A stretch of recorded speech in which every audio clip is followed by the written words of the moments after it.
The fire actually got started way before our typical fire season. I mean, we're ready, we're getting ready, and we're thinking we have a month or two ahead of time before the lightning season starts. When a day very much like today, it was very cold, it was very dry, very high winds, and it caused some electrical lines just north and west of Waycross to spark. And that spark hit, and that fire started what's called the Sweat Farm Road fire. And that just started racing down towards the refuge. We never know how big they're going to get.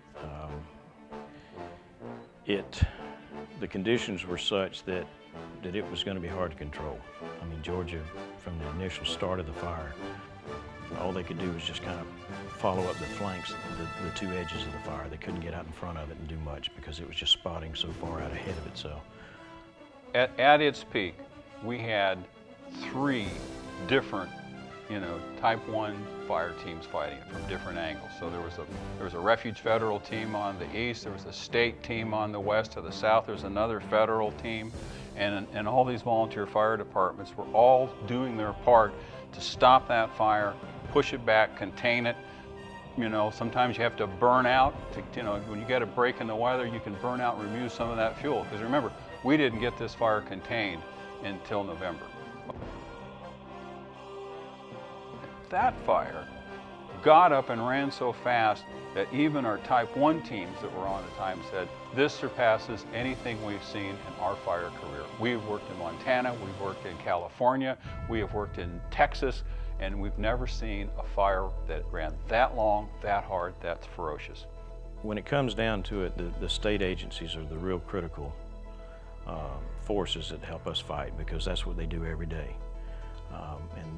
And most of the firefighting, the actual on-the-ground firefighting down here is done with what we call tractor plow units. They're a dozer with a fire plow on the rear, and you may have hundreds of these tractor plow units scattered around the perimeters of the fire, trying to work up the edges of it and eventually get around what we call the head of the fire, which is the fastest moving part of the fire. So the states always do a wonderful job, and that's both the states of Florida and Georgia.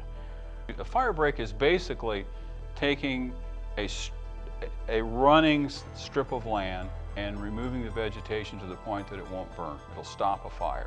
So we may just do that by mowing, but many times we'll run a light harrow just to scur up the surface. And the first time we do it is we really do it so we have manageable blocks of forest that we can burn.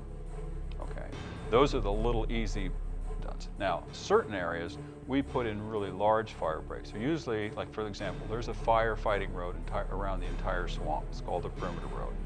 Adjacent to that, we really try and have 30 to 60 feet of it's either been raked or it's been mowed, so that we really have a spot to fight a fire from. By that I mean, as the fire is coming towards you, you wait for the conditions where you actually can safely set a fire off that break and burn back, burn out the habitat. The Okefenokee swamp needs fire to maintain itself as a swampy ecosystem.